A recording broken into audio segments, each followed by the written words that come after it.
There are places we return to not because we want to, but because something unfinished keeps calling us back. I hadn't planned to come here again. Not to this town. Not to this street. Not to the quiet path that curved gently between old trees and memories I had buried carefully, layer by layer, over many years. Yet here I was. The air smelled faintly of damp earth and early blossoms. Spring had arrived without asking for permission, just as it always did. The trees leaned toward each other overhead, their branches tangled like thoughts that never fully separate. Pale petals drifted lazily through the air, landing on the stone path, the water in the narrow canal, my shoulders. I stopped walking.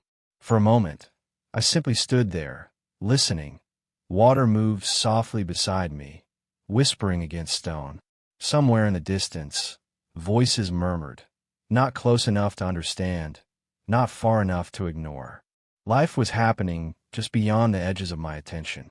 This path used to feel endless when I was younger. Back then, I believed that if I walked far enough, fast enough, I could outrun the version of myself I didn't yet understand. I was wrong. I adjusted the strap of my bag and continued forward, my steps slower than they used to be.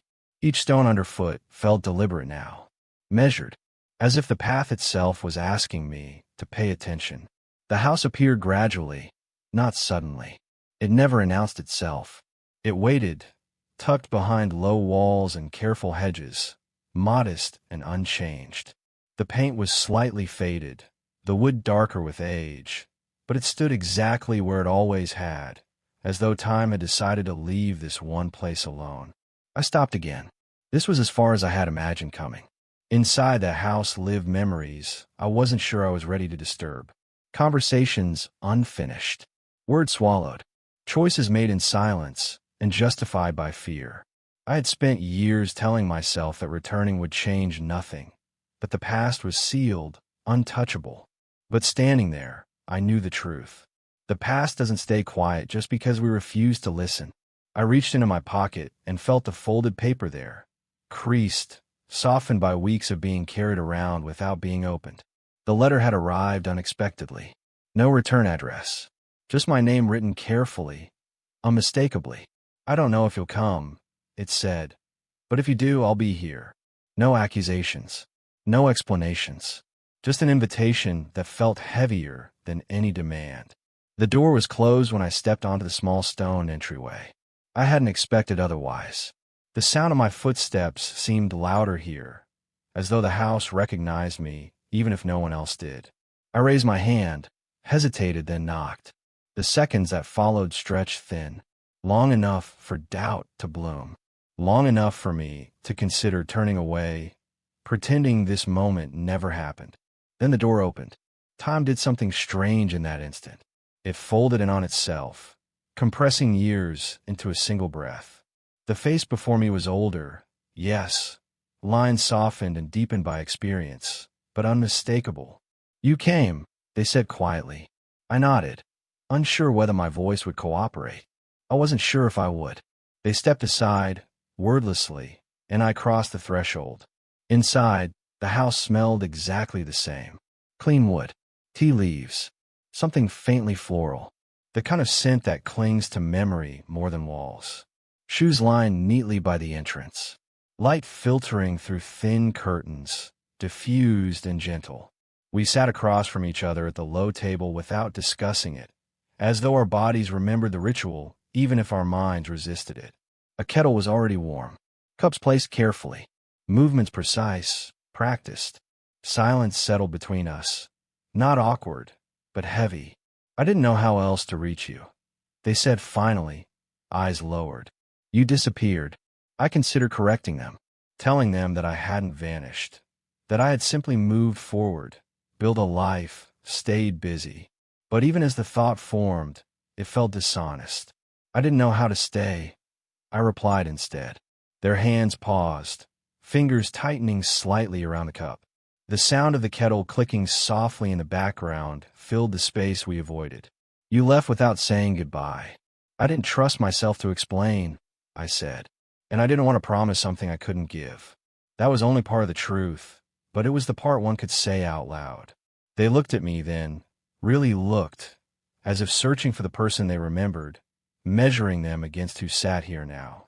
You always ran when things became still, they said. Not unkindly, not accusingly, just honestly. The words landed with surprising accuracy. I had mistaken movement for freedom for most of my life. New cities, new work, new faces. Constant change felt safer than depth, safer than being seen fully and choosing to stay anyway. Outside, a breeze stirred the trees. Petals brushed softly against the window, some sticking briefly before sliding away. I didn't invite you back to reopen old wounds, they continued. I just didn't want the silence to be the last thing between us. Something tightened in my chest at that. Silence had been my specialty, the space I hid in, the language I spoke fluently when emotions demanded more courage than I had. I don't know what you want from me now, I admitted. They smiled faintly, tired but sincere. I don't either. I just know that pretending we don't exist to each other anymore felt like a lie. We sat with that. The house creaked softly, settling around us. Somewhere nearby, footsteps passed. Laughter echoed briefly, then faded. Life continued, indifferent to the fragile reconciliation unfolding within these walls. I realized then that this return wasn't about fixing anything. It wasn't about restoring what had been lost or rewriting history into something gentler. It was about facing the part of myself I had abandoned here. The version of me that had been afraid of choosing one life over another. Afraid of stillness. Afraid of what might happen if I stopped running long enough to feel everything. I took a slow breath. I don't know how long I can stay, I said. They nodded. I didn't expect forever. Outside, the petals kept falling. Brief, beautiful, unrepeatable. And for the first time in years, I stayed still long enough to watch them. The first night back was the hardest. Not because anything dramatic happened, but because nothing did. Silence, once again, became the loudest presence in the room. They had prepared the small guest room without asking. Fresh sheets, a folded blanket at the foot of the bed, a single lamp casting warm, careful light. It was an act of quiet hospitality that carried no expectations, and somehow that made it heavier. I stood in the doorway for a long time before stepping inside. This room used to belong to someone else. Not physically. The furniture had changed, but emotionally. Years ago, I had slept here believing that time would wait for me, that decisions could be postponed indefinitely without consequence. I placed my bag on the floor and sat on the edge of the bed. Outside, the canal reflected fragments of moonlight. The water moved steadily, unconcerned with my return, with the years that had passed, with the tension tightening my chest. I lay down without undressing, staring at the ceiling. Sleep had not come. Memories arrived instead. Not in order, not politely. A laugh from the kitchen years ago that a disagreement left unresolved. The last morning before I left, when words hovered on the edge of being spoken and then disappeared forever. I had told myself that leaving was necessary. That growth required distance. That staying would have meant becoming smaller. Now, lying here, I wondered how much of that had been truth, and how much had simply been fear disguised as ambition. At some point before dawn, I heard footsteps. Soft, familiar. The sound moved past my door, paused briefly, then continued. No knock, no intrusion, just acknowledgement. I closed my eyes and let the moment pass. Morning arrived slowly. Light crept in through the curtains, pale and patient. Birds announced the day without urgency. The world felt oddly forgiving, as though it wasn't keeping score. When I finally rose, the house was already awake. The scent of tea drifted down the hallway. Good morning, they said when I entered the kitchen, their voice neutral but warm. Morning, I replied. No awkwardness, no forced cheer, just presence. We moved around each other easily, as if our bodies remembered an old choreography, even if our minds resisted the implications. I noticed new details. A faint tremor in their hands when pouring water. Lines near the eyes that hadn't been there before, got a calmness that felt earned rather than assumed. You didn't sleep much, they observed. Neither did you, I replied. A small smile appeared, then faded. I kept thinking about what I wanted to say, they admitted, and realizing that none of it mattered as much as the fact that you're here. That honesty unsettled me. I had spent years crafting narratives where my absence was justified, logical, even necessary. Hearing that my presence alone carried weight felt uncomfortably intimate. We ate quietly, not in silence, but in shared attention. After breakfast, we walked. Not far, just along the canal, beneath the trees now shedding petals more generously than the day before. The path curved gently, inviting rather than directing. This place hasn't changed much, I said. It has, they replied. Just slowly. That sentence stayed with me. We passed people who didn't recognize me, and that felt right. This wasn't about reclaiming an identity or stepping back into a role. It was about witnessing what had continued without me. You know, they said after a while, I used to imagine all the things you might be doing, the places you'd go, the person you become. And I asked, and I realized I wasn't really imagining you, they said. I was imagining a version of myself brave enough to leave. The honesty landed gently but firmly. I stopped walking. They turned to face me, concern flickering across their expression. I didn't mean. No, I interrupted. It makes sense. I had always believed that leaving made me courageous. But perhaps courage had many forms, including the kind that stays, chooses, commits, even when uncertainty remains. We resumed walking, slower now. That afternoon, we sat by the canal. No agenda, no planned conversation, just time. At one point, they spoke again. There were days I resented you, they said quietly. Not because you left, but because you seemed so certain. I exhaled slowly. I wasn't.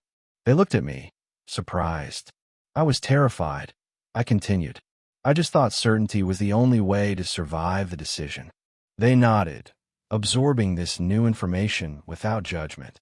I wish you had told me that, they said. So do I. Later, alone again, I realized something uncomfortable. I had believed my absence spared others pain. In reality, it had only postponed it. That evening, we cooked together. Not elaborately. Simple food. Familiar movements. Occasional laughter that surprised both of us with its ease. At one point, our hands brushed. We froze, not from fear, but from recognition. Then we continued, unspoken agreement intact. Some moments don't need to be named to be real. After dinner, we sat by the window as night settled in. You don't have to decide anything, they said suddenly, as if reading my thoughts. About staying, or leaving again. I know. I just wanted this moment to exist, they continued. Without pressure. I nodded, grateful. Pressure had always been the thing that sent me running. That night, sleep came more easily. Not because questions had been answered, but because they were finally allowed to exist without immediate solutions. The following days unfolded gently. Conversations deepened. Stories were shared, not as accusations, but as offerings. We spoke of the years apart without dramatizing them, of growth that occurred separately, of losses neither of us had known about until now. I learned that they had stayed not because they lacked imagination, but because they had chosen rootedness over restlessness. They learned that I hadn't been searching for something better, just something quieter than my own fear. One afternoon, while sitting beneath the trees, I realized something that unsettled me more than any argument ever had. I wasn't itching to leave. The familiar urge, that restless pull toward elsewhere, was absent. Instead, there was uncertainty, and beneath it, a fragile curiosity about what might happen if I didn't escape it. I'm scared, I admitted that evening. They didn't ask of what. They simply replied, me too. And somehow, that was enough. I began to understand that this return was not a reconciliation with another person. It was a confrontation with myself, with the part of me that had equated freedom with distance, with the belief that commitment required certainty, with the fear that choosing one path meant losing all others forever. On the final night of the week, as petals gathered along the edges of the path like quiet witnesses, I stood at the doorway again. This time, facing outward. I don't know what happens next, I said. They stepped beside me. We don't have to know, they replied. Just whether we're willing to find out. I looked at the path stretching ahead. Familiar, curved, unresolved. For once, I didn't feel the need to run it. I simply stood there, present. The morning everything shifted did not feel important at first.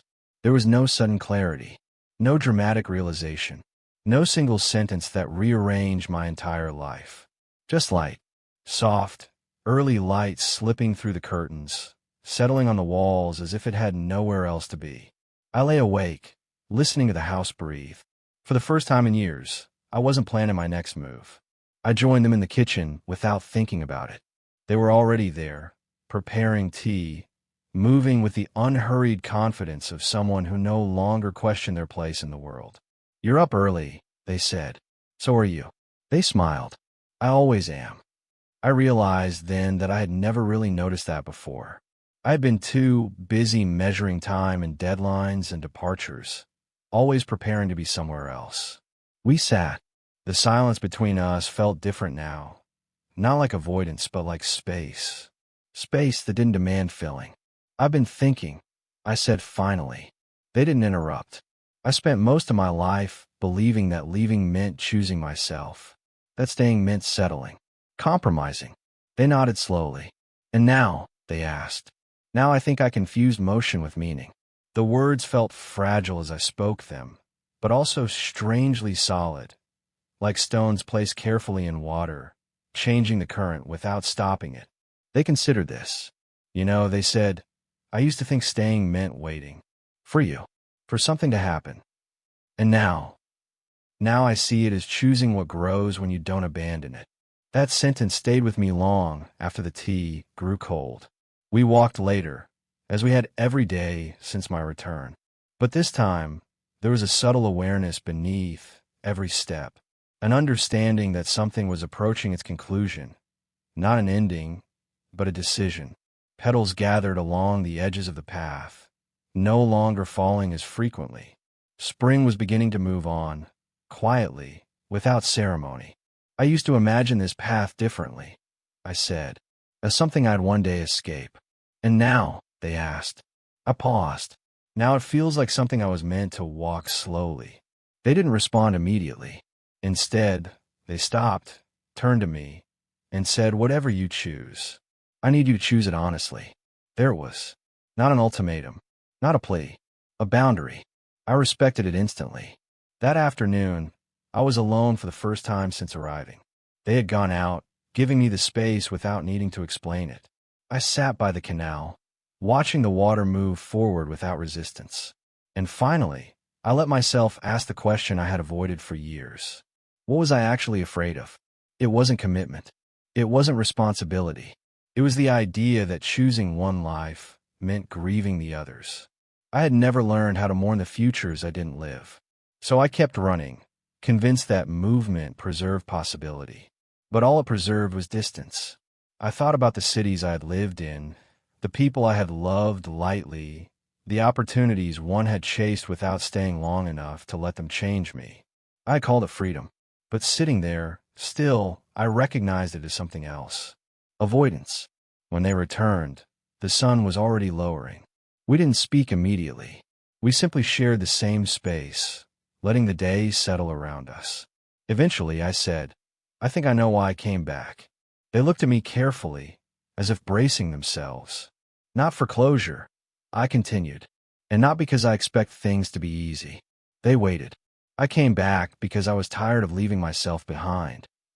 Their breath caught just slightly.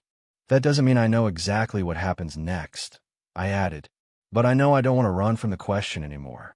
They reached for my hand, slowly, openly, giving me time to pull away if I wanted. I didn't. That evening, we spoke more honestly than we ever had before. Not romantically, not nostalgically, but clearly. We spoke about expectations and dismantled them, about fears and named them without shame, about the reality that love, if that was what this was becoming again, would not resemble the past. It would be quieter, more deliberate, more demanding of presence. I don't need promises, they said. I need participation. I nodded. I can do that. And for the first time, I believed myself. The final morning arrived without drama. No heavy goodbyes. No anxious anticipation. Just awareness. We stood at the doorway again. The same place where I had arrived, uncertain and guarded. But this time, I wasn't facing outward alone. I don't know if I'm staying forever, I said. They smiled softly. Neither do I. But I want to stay long enough to find out who I become if I do. That was enough. Days turned into weeks. Weeks into something resembling routine. I found myself participating in life rather than observing it. Small responsibilities emerged. Small joys. I noticed the way time moved differently when it wasn't being chased. Not slower, just fuller. One evening, months later, as the trees shifted toward another season, I realized something quietly extraordinary. The restlessness was gone, not replaced by certainty, but by trust. Trust that choosing didn't mean losing everything else. Trust that staying was not the opposite of freedom. It was a different kind of courage. We walked the path again, now familiar in a new way. Do you ever miss leaving? They asked. I thought carefully before answering. I miss the illusion of endless possibility, I said, but not the loneliness that came with it. They nodded. I don't miss waiting, they said.